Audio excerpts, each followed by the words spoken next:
What's going on, guys? Your boy Amazing here, back with another video, and in today's video, guys, we got the complete guide for the Eikthyrnir updated as of 2024. So guys, we did the Hraesvelgr one already, and we are now moving on to the Eikthyrnir. So what we're going to be doing in today's video is going over all your best teams, the best artifact card sets you want to be running, the best gear sets, and then the strategies for the actual fights that we're doing on Eikthyrnir, guys. So this is going to be updated with the most meta teams, and then also the stuff that we run nowadays on the fight versus from a year ago what we used to run then. Alright guys, so post editing amazing here. One last thing that I want to mention as well is there will be timestamps in the description, guys, for any part of the video that you need to skip to, whether it's going to be your best teams or the artifacts or the actual run on like floor 4 of the bird. I'll have all the timestamps for every single part of the fights and also the the guide parts of the video. So yeah guys, I just wanted to mention that. Now enjoy the rest of the video. So if you guys do enjoy videos like this, man, definitely make sure to hit that like button, subscribe. Guys, these videos take a while to make, man, as they're pretty big videos, right? We're covering a lot of things. I make graphics for these videos as well, so there's just a lot of things that I got to be doing. So I would definitely appreciate if you guys were able to hit that like button and subscribe. I appreciate it a ton, guys, and we are on towards that 50k. We're closing in on the 50k, guys, almost at 48k now. So yeah, man, with that out of the way, guys, let's start it off with the best team section and what we want to be talking about in terms of the characters that we're using on this fight. Alrighty guys, so I can keep my face cam on for this graphic, unlike the bird one that we did last time. But we have the floors 1 to 3 right here for the Eikthyrnir. We still do not have floor 4 yet, guys, so it's still only going to be 1 to 3 at the time I'm recording this video. But yeah, let's cover the full free-to-play friendly team and then the meta speedrun team. So for the fully free-to-play friendly team, guys, we are rocking Chad King, Freyr, we have Jormungand, and we have LR Queen Diane. Now, you do not have to have LR Queen Diane LR'd. We already talked about this already, guys, that, the character does not need to be LR to be run on this team. And I mean, that also goes for, I guess, the meta speedrun team too, because with Milim, her kit does not change with LR.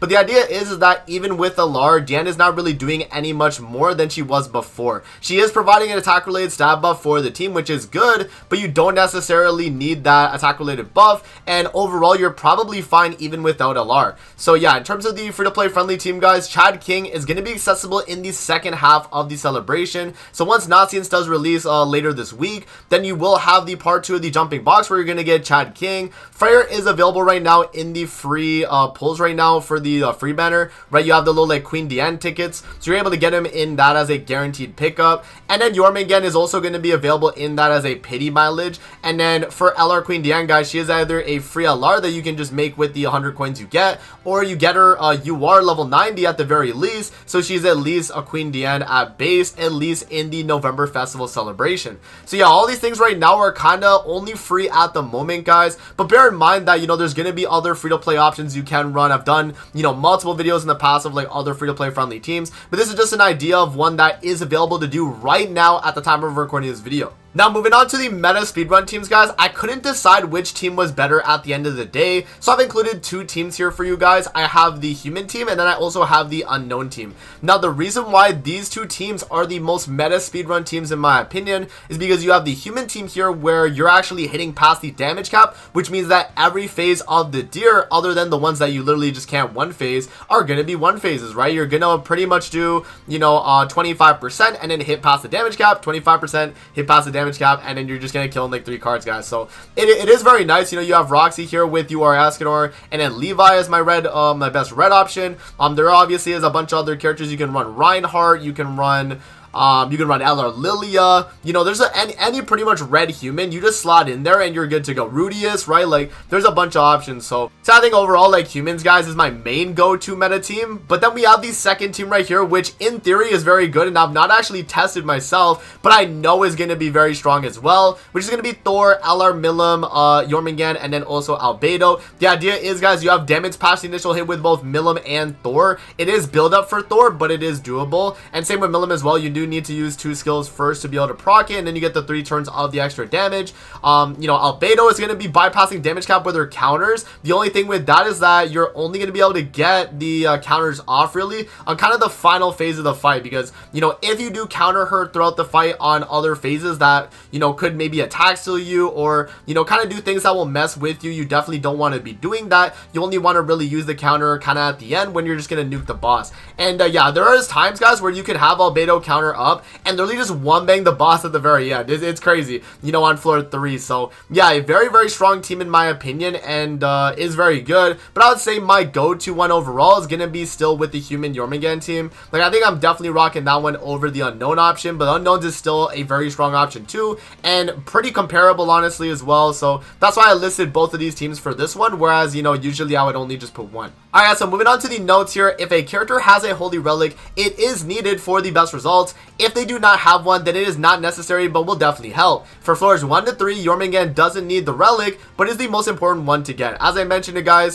you know, Jormungand is going to be getting her holy relic from the deer, and so you definitely want to be doing this team right here first, the full free-to-play friendly team. And once you've actually gotten the clear with the full free-to-play friendly team, then you can move on and you can start, you know, using the meta speedrun teams once you do get her holy relic, and you start branching off into better teams. Now, there are also many flex options for characters on each of these teams, whether they are DPS or support. Feel free to replace characters as needed for any of the teams, as long as you have one of each color. So yeah, guys, again, you know, for the deer, you are going to need one of each color for your team. So as you guys can see from every team that I've shown off here, we have one green, one red, one blue, one green, one red, one blue, and then you have, like, obviously you have an extra you know, color that is available. But for the most part, guys, you do want to have one of each color there to be able to do the fight and be successful in the deer. And then the final thing here, guys, for like the legend, pretty much we have holy relic and then red Tarmiel link. So you can see here that I have red Tarmiel link on my LR Queen DN, and then we also do have it on double Jormungand right here, because she's usually the one that's going to be with the Tarmiel link. You can definitely run it on Albedo, but I would say probably go with more like a damage link on Albedo. Actually, you could probably run like Mael or even like a Sariel link too on her. But yeah, I would say Tarmiel link on Jormungand, just so that she's able to stay pretty healthy throughout the fight, and you shouldn't have too many issues with that overall, guys, on these teams. Alright, guys, so that's going to cover the best teams right there. Let's actually move on now to the artifact card sets and the ones that you guys want to be running on this fight. Alright, guys, so we dropped the face cam here, man, because we got a full screen here for the best card set. So these are going to be the two that I mainly recommend when running the, you know, Eikthyrnir Demonic Beast. So we have the Twilight Temple on the left here, guys, and we got the Hraesvelgr Nest on the right. So we're going to be covering both of these card sets and why they're, you know, beneficial on different teams. So for the first one right here, guys, we have Twilight Temple. It is going to be used when running any team with mono race characters. The card set gives a 15% attack related stats only if your team consists of characters within the same race. So if you're running a unknown team where you have the Thor, Milim, Albedo, and Jormungand, that's going to be a very good team to be able to run the attack related stats and the Twilight Temple. You know, you're getting a bunch of extra damage, and you know, because you have the full race team, you're actually able to get that benefit. Now, talking about the Hraesvelgr Nest, guys, it is going to be used when running any team with more of a focus on using single target skills. This card set increases single target damage dealt by 20%, which is also very valuable too. You know, if you're running the human variant of the Jormungand team, right, the speedrun team, you know, you're doing a lot of single targets,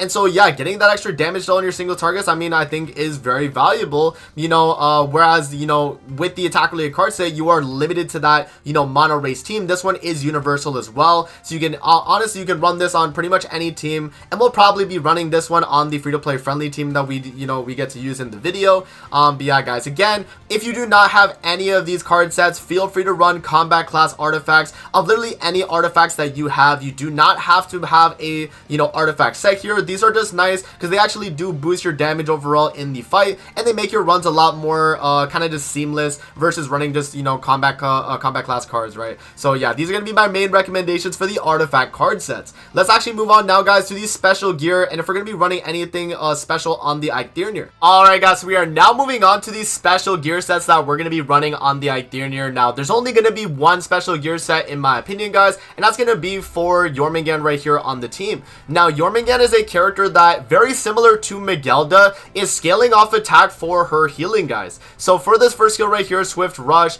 inflicts damage equal to 200% of attack on one enemy and restores the HP of the ally with the lowest HP ratio by 80% of the damage dealt. So pretty much Jormungand's going to be able to heal your lowest HP ratio ally, and even on the higher ranks is going to be all allies as well, but it's based on her damage dealt. And remember, guys, that damage dealt for characters like Jormungand and Megelda are going to be through attack percent. they are attack scaling characters. We see here in the kit, it's going to be of attack. You know, when we go to this skill, it's going to be 200% of attack. So that means that the higher the attack we have, the more damage we're dealing, which means in turn, the more HP we are healing. And so that is why I always like to go with the attack defense on my Jormungand. So we have still kind of a tanky variant of the character while being able to dish out a ton of damage and healing the team. So I think this is the best of both worlds overall, guys. So you want to make sure that when you're running this, you do have the attack and, you know, the attack 4 set and the 2-piece defense with the roll being attack, defense, and HP respectively. Nothing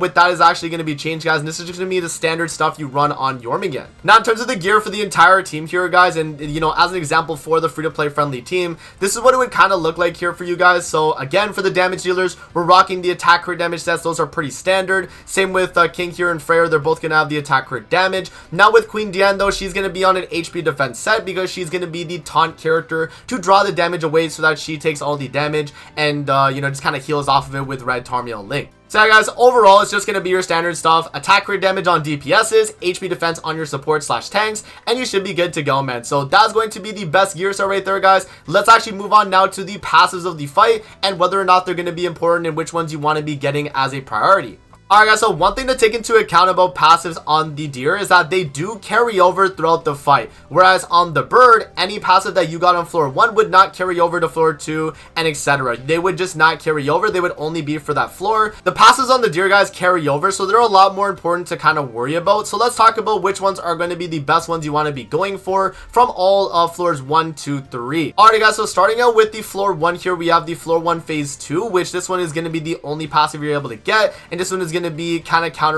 countering the rank up skill, right? To just shut down Eikthyrnir so you're not able to run him, but he's going to increase the hero's basic stats by 100% when the enemy uses a rank up skill during the enemy's turn, and that can go up to 10 times. So yeah, they're kind of incentivizing you to stray away from Eikthyrnir, and that's why on that phase 2 you're forced given this you know, this passive right here.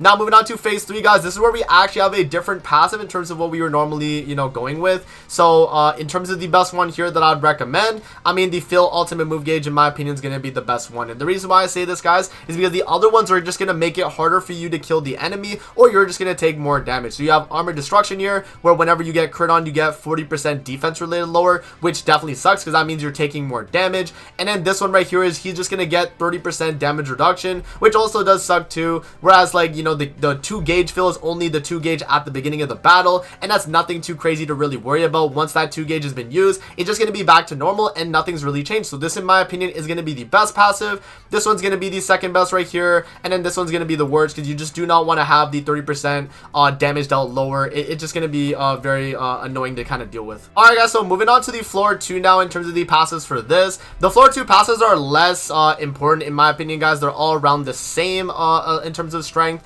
but if we're talking phase 2 right here, though, this one is pretty important, though. You do not want to have this one right here. So increases defense related stats by 30% when surviving an ultimate move. So when you are using ultimate moves on this fight, you're going to be giving the boss 30% defense related stats, and that kind of sucks. So whereas the other ones here are just kind of increase HP. So no matter what, guys, the boss is just going to get tankier overall. In my opinion, probably the best one you could get is just a flat HP percent, because this one is HP related. So that means the deer will get lifesteal and recovery rate and all that, which you probably do not want, even though it is a lesser amount of HP related overall, versus the 15% max HP that he gets. But I would say the max HP is a little bit better, because even though he does gain a little bit more you know, tankiness with the HP, it is still easier to deal with versus, you know, having him start a turn healing and all the shenanigans with HP related stats. So yeah, guys, the best one's gonna be the max HP one, then I would say the HP related one, and then the defense related one's definitely the worst, because you do not want to be using an ultimate and then having your damage just get absolutely neutered on the next turn.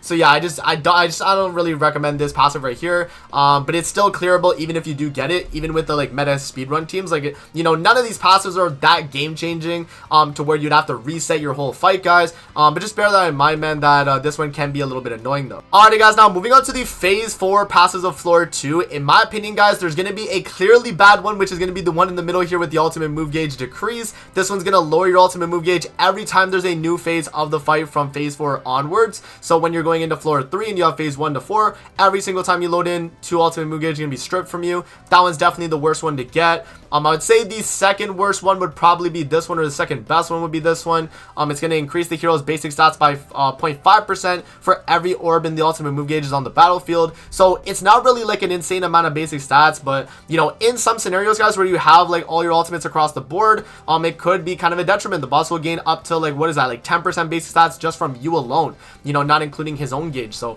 yeah, that's definitely you know, it's an okay passive. And then this one right here, in my opinion, is going to be the best one, guys, because it's going to increase the hero's attack by 50% at the start of the next turn if the hero doesn't take damage, which every turn we're going to be dealing damage to him, right? So he's pretty much never going to get that 50% attack as long as every turn you are doing some type of color cycle or damage to the boss. This easily is going to be the best passive in my opinion.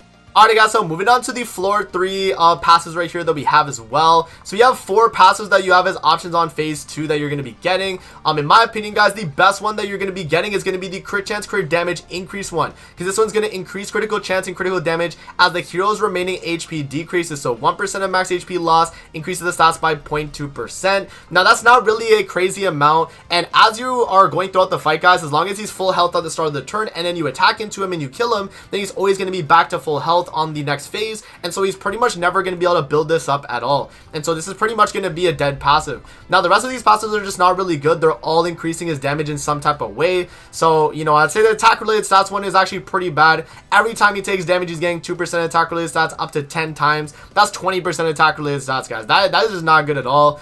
This one right here is okay if you actually one phase him every time, because this one's a build up of critical damage every time he uses a skill, so that one's actually not too bad. And then this one right here, just straight up 50% critical damage, is kind of annoying to deal with too. So I'd say this is definitely the worst one, this attack related stat one.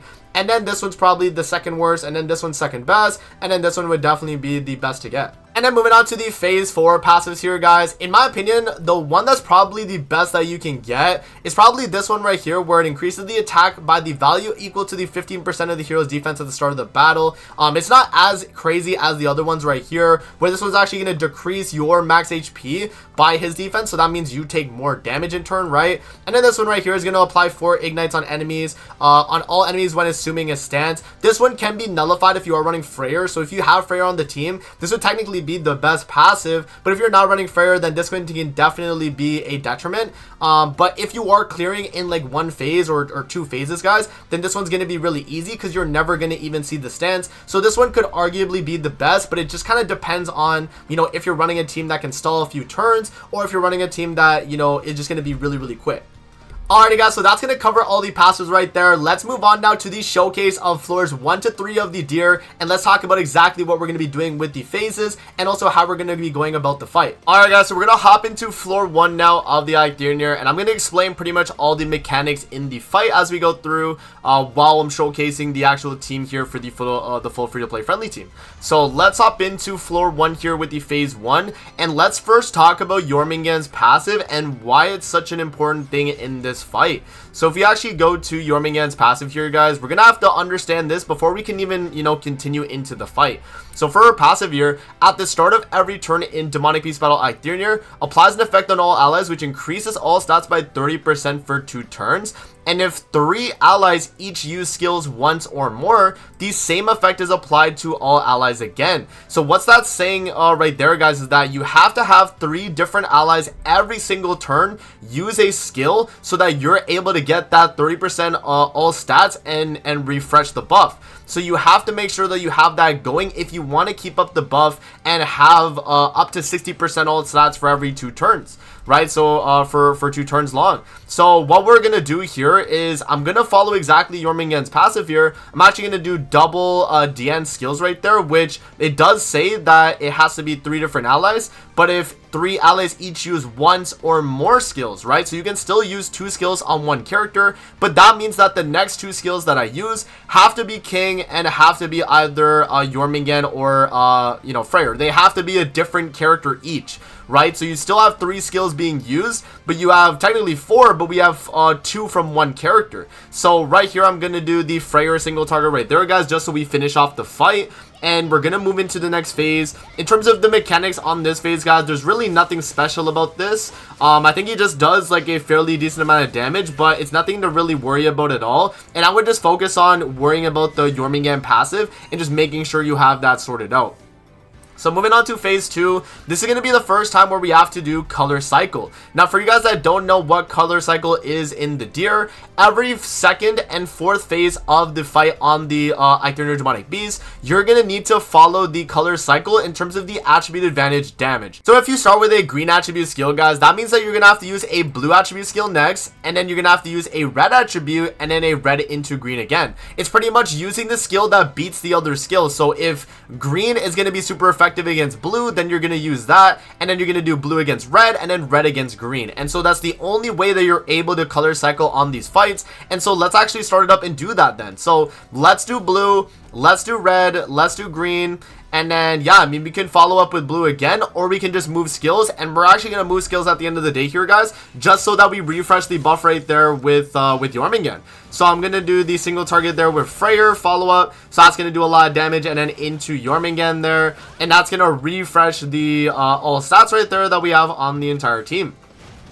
So there we go, guys, and now we're just completely patiencing the fight here too, because we actually just took like literally no damage right there on that turn, because we did the king attack card, right? So now what we can do is we can just do a color cycle again. So blue, we'll do red, we'll do green, and then yeah, we can waste another blue card since we have a good amount of skills for that. So yeah, right there, guys, we get another skill in, and we're just still color cycling. So as long as you keep that color cycle going, guys, you're gonna be completely fine, and you shouldn't have too many issues going through you know, the fight here. But remember, it's always gonna be phase 2 and phase 4 of every floor of the fight. So right here, I'm just gonna start using my attack skills here. Yeah, so we're just gonna do this, we're gonna do that. I'm going to do this skill right here with Freyr, and then I'm going to do Freyr single target because we're going to top deck the ultimate. So I think it's actually completely fine to be able to just use the skills that we have here. So single target with Diane is going to do a good amount of damage. This phase right here, guys, in terms of what's going on is that the deer has a 25% damage cap. So you have to make sure that you're hitting that damage cap every attack so that you're able to just kill him, and you should be pretty good. And then for the passive that we got as well, we got one of the you know, kind of the worst ones right there. That's fine though, as long as we're not getting crit. That's actually a good passive right there. So what I'm going to do is I'm going to stance up, I'm going to do the Freyr skill right here. I'm going to do the yes, we do green, so we do green, and I'm going to do blue. So this is actually going to get the kill here, guys, because we have Freyr obviously doing double damage. I think the damage cap for the boss here on this phase is going to be around 33% if I'm not mistaken. So let's actually see here. So 35%. So yeah, we could easily kill in 3 cards. So I'm going to do this right here, and yeah, that should actually finish off the fight here, and we can move it into the next floor. So there we go. Freyr's going to do the ultimate double damage cap because we got the 6 out of 6. If you're lower on the dupe level, guys, you're not going to be able to obviously do double damage cap, but you're still going to be able to kill easily because it's only going to take 3 skills. So right there, there's going to be floor 1 right there, guys. Let's move on now to the floor 2 of the fight. Alright, guys, we are now moving into the floor 2 of the fight here on Eikthyrnir. So now that we're actually going to see some changes here in the fight, guys, that are going to be pretty important that you need to make you know, make note of. So right here, we're going to do the exact same starter term we did last time. So the double DN skills right there. I'm going to do the king skill, and then I'm going to do the Freyr skill right there, guys, just to have the 2 green from Jormungand still in our hand. We have the 1 red with Freyr, and we have 1 blue with king. Just make sure that you always have 1 of each color skill in your hand every single time a turn ends, so that you do not have to worry about these RNG issues, you know, with your, you know, cards getting you know, rolled when you get on a phase that is a color cycle, right? You know, moving into the second phase here, we know it's going to be a color cycle, so that means we have to keep at least 1 skill of that type to be able to do the full color cycle. So what I'm going to do right here, guys, I'm going to do this card right here. I'm going to do the you know, the double Jormungand right here because we still have double green, and then I can do Diane skill right there too, and I think we actually will be able to get the full cycle there. Well, not here because we're actually going to get the kill, but if we were to land all those skills right there, we would get the full all stats cycled through, and we would have had the all stats right there on everybody again. But yeah, because of that, guys, it's going to reset because we actually did get the kill a little bit early, and we're only going to have 30% all stats right now. So for phase 2, floor 2, guys, he is going to have a damage cap of only 1 damage taken. So pretty much right here, he can only take fixed damage of 1 when being attacked. And so the way that we can actually bypass that is by doing one full color cycle. So what I'm going to do is I'm going to do the king attack card first. We're going to start with blue. We're going to do red next, which is going to be with Diane. I'm going to do green, which is going to be with Jormungand. And then I'm actually just going to move skills here with Freyr just so we can, you know, kind of clear up our hand a little bit. And yeah, just to make sure we do the full color cycle right there. So there we go. We're going to do the attack card with Diane. And then we're going to do the attack card with Jormungand right there, guys. And that's going to be really good. Now, on this phase as well, guys, on the next turn. So I'm actually going to stall to this next turn just so you guys can see what happens here. But on the next turn coming up, we're going to need to do a specific thing that will force the boss to not one-shot us. So if we actually go to the boss's skills here, he's going to have one of these red skills. And you guys can see this one does a 10,000% of attack on all enemies, but misses frozen targets. And so the gimmick is when you attack off color, you're actually going to get frozen. So what I'm going to do right here is I'm going to do the blue card with King. I'm going to do the red card with Freyr. I'm going to do the green card with Jormungand. And guess what I'm going to do? I'm going to attack again with another red character because that's going to be off color. We'd be back on blue, but I'd be using a red skill. And that means Queen Diane's going to get frozen, but we're not going to get one bang by that skill he's about to do on this turn. So you guys will see here as we go for the skills. I'm going to go for the King AoE, going into the attack card with Freyr right there. And then we do the Jormungand attack. And then Diane right here as well, guys. We might actually kill. I mean, if we kill, that's fine too. But yeah, I mean, I wanted to showcase me getting frozen and tanking it there, guys. But yeah, pretty much when you attack off color on that phase 2, you would have gotten frozen. And I just killed because I just brute force damage through it, right? Like, we just had so much damage. The amount of all stats you're getting on the team. I mean, look at King, guys. 30k attack rate there for him. He's doing really good. So I wasn't able to actually show you guys that phase, but bear in mind that is very, very important, guys. You can tell what the deer is about to use as well with the next. You can see what skills he's using. So on this turn, he's going to be using an attack skill, and then a debuff skill is using 2 attack skills, 1 debuff. But he's not using these skills right here because these skills are only used when you see this little like dark red border. So bear that in mind. So yeah, well, what we could do here on this turn is we can do the Jormungand ult just so we get the boost. I'm going to do the Jormungand follow-up card just so we can kind of clear out our hand. Let's do the, yeah, we'll do the Freyr card right there, and then we'll do the Diane card. That's going to refresh our all stats, even though it's not a color cycle, guys. As long as we do the 2 skills with 1 character, and then we do 2 different other character skills, then we're going to be completely fine in terms of the full color cycle there. So there we go. And then that means we're going to refresh the all stats. So Diane's going to do her attack right there. There we go. And yeah, guys, so now we're going to refresh the all stats here. So Jormungand is going to get attacked. That's completely fine, though. We can still heal that up. Right here, we will get infected, though, so that's okay. So the next turn after, we will be able to heal that up. Especially if we do get like a King ultimate, because King can also cleanse the team too. So what I'm going to do here is I'm going to do the King attack card. I'm going to do the Jormungand attack right there. And then I'm going to do the, I'll do the Queen Diane attack card, yeah. And then I think that should be a kill right there, guys, yeah. We will waste a, you know what I'll do, actually, I'll do double. No, I can't actually. I guess we do have to do this. Yeah, we do have to go for this because we only have 1 green card here too. So yeah, we just have to kind of lock it in, and we'll hope we do enough damage here. So let's do that. So there we go. King's gonna do his skill. Diane's gonna do her follow up. And then into Freyr. Oh, okay, so Diane actually just kills there. So yeah, we're not going to get the all stats because we do that, guys. But that's still fine. And then right there, we do gain the basic stat passive. So for every gauge on the field, the boss is going to gain basic stats. So he's going to be a little bit tanky right now, but that's completely fine still. So I'm going to start with red, actually. We'll start with red because we can do stance into Queen Diane. So stance red, we do green, and then we do blue. And then that's going to, give us the stance right there with the King shield. That's going to give us a ton of damage reduction. I'm going to be able to full heal with Queen Diane there too. And yeah, we're going to be able to get the full color cycle here, guys. So yeah, again, phases 2 and 4 are always going to be color cycles. And as long as you follow that color cycle, guys, it'll be completely fine. And you might have noticed there as well, guys, that he did lose a max HP buff. And he loses that buff when you do the full color cycle on this floor 2 phase 4. So you just have to make sure that you're able to do that. So right there, we're going to get completely patience that. And yeah, now we can actually just finish off the fight, guys. So, we are full health across the board because Queen Diane healed us. So we can now do full color cycle here. So I'm going to do the red into the green, into the blue, and we should be good to go. So yeah, that's going to kill right there. Obviously, Freyr's ultimate is going to do the double damage cap. And yeah, guys, very, very easy still. I mean, look at how quickly we're getting through these phases here, guys, while I'm trying to also explain it too. It's just very, very seamless. And because of how easy the deer is nowadays with the strong characters characters we have nowadays, it is just really easy, even on a more free-to-play friendly setup. So alright guys, let's move on now to the floor 3, and I'll show you guys what else this team's able to do and the other mechanics of the fight. Alrighty guys, so we are now moving into floor 3 of the Eikthyrnir. So I'm going to show you guys exactly how you want to go about this phase of the fight and the floor, and we'll talk about the mechanics. So for phase 1 here guys, nothing super crazy for this phase. I do know that the deer does have a damage cap on this phase, so let's actually check to see how much it is. So it's going to be about a 30% damage cap. That's why having, you know, like if you have like a full human team, or you know, that like unknown team that I was saying, you can hit past the damage cap and actually kill even though he has a 30% damage cap, right? You're going to be able to do that with a setup like this, because you can do, 3 cards and get the kill, whereas we're going to have to use 4 to actually get the kill since we're using a team like this. But I'm going to do the exact same setup that we normally do, guys. So we're going to do this, I'm going to do this, and I'm going to do the attack card right there with Freyr, and that's going to net us the full color cycle. You know, not necessarily the full color cycle, but the Jormungand passive proc. And that's what's going to be, you know, really good for when we get to the color cycling phases. Yeah, so that's kind of what I meant. So pretty much you have to make sure that you are doing the 3 different character skills, guys. That is ideally what you want to be doing, and you'll be completely fine if you can continue to do that. So yeah, I'm going to do that again. So I'm just going to do blue.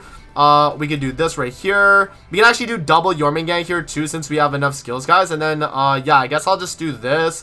This should technically count actually, because we're using the skill. Yeah, so actually if I do this, this should actually count for our things. So we're gonna do king, we're gonna do Jormungand right there. And then as long as that doesn't kill, yep, so Jormungand follow up, and then we stance again, and that should actually give us the color cycle, or not the color cycle, but the Jormungand passive proc. So there we go, we do get the all stats again. And yeah, now this turn we're gonna have the double all stats, because we're gonna, you know, stack the second one. So boom, there we go. And so now right here, guys, we're just gonna do the exact same thing, but now we're gonna color cycle. So we're gonna do blue, we're gonna do red, we're gonna do green, and then we can follow up with blue if we wanted to. But what I like to do, guys, is be safe about it and just hold on to your cards, because we only have 1 king card right here. So it's better to be safe just in case we don't get a top deck next turn. So I am going to do the 1 king card right there, and then just end turn after we've done the color cycle. So there we go. And yeah, right there, I mean, we get a really good chunk of damage in. So that's nice. So yeah, now we have the Queen Diane ultimate. We're completely patiencing the boss as well. And bear in mind, guys, this is no Holy Relics on the team. I do have Queen Diane Alar, but this is not changing how much damage reduction you would already have with this team. This is the amount of damage reduction that you're going to look to have in this fight. So yeah, I'm going to do King card again. We actually did get the top deck, so that's very good. We can do a red card, and then we can do the green, and we can just end turn, and we're going to be good to go, guys. So look at that. So there we are. We do the King attack card. We go into the Freyr rank 2 right there with the shield. He's going to do a lot more damage, and we get the kill on this phase, and we move into the phase 3. Now phase 3, you have a lot of HP that you have to deal with on this phase, guys. From what I remember, the boss has a lot of HP going into this phase, so about 1 million. I mean, his damage cap is about 30% again. So yeah, I mean, you know, same stuff again, guys. We're just gonna do the color cycle here, or the Jormungand passive proc. So we're gonna do the king card right there. I'm gonna do Freyr, and then I'm gonna do the Queen Diane ultimate, just to kind of clear out our hand, make sure that we, you know, we only have those red, green, and blue cards in our hand, because right now we're getting a little bit cluttered with our hand, guys. And so the way I like to go about it is to always make sure that you're doing, you know, 2 skills with 1 character while being able to get those stats. And you guys see there, we've done that, you know, very easily there. So yeah, he's gonna go for the attack. We are going to pretty much patience that. Look at that, man. Really good stuff. The King shield is very strong still, you know, being able to provide that damage reduction. So, yeah, there we are, guys. King is going to get attacked, but the shield's not even going to break, and we still, you know, repeat those all stats. So I'm going to do the King attack card again. I'm going to do Freyr. I'm going to do the... we could do Jormungand because we'll top deck the ult actually, so that's actually fine to do. So I will actually go for that, but what I'm going to do actually instead is I'm going to do the double Freyr, and then I'm going to do Jormungand last. And that'll actually allow us to finish off the fight. While doing that, we actually do gain the all stats as well. So, oh well, if Freyr kills here, we might not. He might actually kill because he just has so much stats. Yeah, so we actually did not kill there, guys. But we do have the Jormungand skill now, so we can do the color cycle on this phase, and we can actually finish off the fight. So phase 4 here, guys, you can see that he does have the fixed damage again. So he's gonna have the fixed damage at 1. Alright, so you can see here that he has it. And another thing to do to note as well is that he does have a full heal that he'll get when I think he's around less than 20% maximum HP. So if you get the boss to less than 20%, guys, he's gonna full heal, and that's when he's gonna cuck you. He also has a stance on this phase, and we were talking about the passives here that you can get, but on this final you know, phase here in terms of the passives, one of them was that when he stances up, you get ignited, and that's the stance that he has right here. But he only does that on, I think it's the 3rd or 4th turn, so you do not have a lot of time to be able to stall. And he also has a buff card right here that's going to give him evade that I think he does on the 3rd turn. So you have to make sure that by the 3rd turn, you either have a Jormungand buff removal in your hand, right? Because remember, she does have a buff removal skill, being this one right here. Or you can actually just kill the fight before he even gets to that point, and you don't have to deal with any of that stuff, which we can actually do, right? So what I'm going to do here is I'm going to start with the blue, right? So just so we get the King's Shield, so I'm going to do blue. I'm going to do, actually, no. What we actually should do, it's a lot better to do actually, and something that I didn't mention is that the boss will actually have gauge reduction, guys. So right here, he depletes gauge, so it's actually better to use an ultimate on this turn, but after we do the color cycle. So even though we are going to lose the all stats, it is a safer bet to do this. So I am going to do the king card right here. I'm going to do the attack card here with Freyr. I'm going to do the Jormungand attack card as well, and I'm going to do the King Ultimate. And what this is going to allow us to do, guys, is it's going to give us a fairly strong King Shield, so we might not even get gauge reduction. And then also, if we don't, we can use this Freyr Ultimate next turn, and we did get the full color cycle with doing the extra damage. We'll do about probably the damage cap, so about 30% with King's Ultimate there too, because we're going to have the damage dealt from getting the shield, and then into the attack we'll do a lot more damage. So here we go, we're going to do the full color cycle here, guys. We get the extra damage dealt from Jormungand as well. We do the King Ultimate, and boom, we're going to hit the 30% damage cap. So there we are. So now we have a very, very strong shield. Hopefully he's not able to break the shield and do the gauge reduction. It looks like he might be able to, though, guys. Let's see. He's going to patience Freyr. Okay, so Freyr is actually completely fine. Wow. That actually worked out really, really well for us, guys. So now what we want to do is we want to kill the boss around the 60% range. Because remember that because he has a 30% damage cap, we could kill him with Freyr's ultimate here because I am 6 out of 6. If you're a lower dupe of Freyr, guys, you have to kind of calculate the amount of damage you're going to do past the initial damage cap damage. So remember that because you're doing a max of 30%, the most you can do again would be another 30% at 6 out of 6. But the less dupe levels you have, it's going to obviously change. So, you know, lower death ultimate is going to do a little bit less, but you don't even have to necessarily rely on this ultimate. You can still do, like, as an example, we could just still follow the card combo here, and we could just do, you know, red, we could do green, we could do King Shield, and then into the ultimate then, and then we would probably kill from that range, right? But I think from the range I'm at right here, guys, since we have about 70% HP, all we would really have to do is just a little bit more damage here, and then the ultimate would just do double damage cap and kill. So I'm going to do the King attack card right here for the shield. I'm going to do the attack card here with Freyr, which should do past the damage cap, and then this ultimate here will just nuke, and we'll be able to finish off the fight here, guys. So you'll see here we do the attack card with King. We're going to do the Freyr attack card right there as well, and there we go, guys. Now with the ultimate with Freyr, we're going to do double damage cap, and the guy's going to die. And that's exactly something that you could do as well, even with like a 1/6 Freyr, as long as you're making sure that he's around that you know, range of HP for the dupe level that you have of your Freyr, guys. So there we go, man. That is going to be the Eikthyrnir Demonic Beast, guys, and the full clear of floors 1 to 3. Let's actually back out now, and I'll give you guys my thoughts on the whole thing as a whole, and the complete Eikthyrnir guide. Alrighty, guys, so that's going to cover the Eikthyrnir guide right there, guys. I hope you guys did enjoy the video, man. Again, we're going to be pumping out the rest of these Demonic Beast guides as well. So if you guys did enjoy this video and, you know, all the effort that I did put into it, please hit that like button and subscribe. We put a ton of, you know, a ton of time into this, guys. I mean, I was here grinding out this video for, you know, the past, like, a few hours now, you know, having to make the graphics, doing all the editing and all that. Just, you know, a ton of work, guys, and I'd appreciate the support if you guys hit that like button, sub. So, yeah, man, that's going to be it for the video. I hope you guys did enjoy, and we'll see you guys on the next one, man. Peace out. Have a great rest of your day, guys, and see you later, man.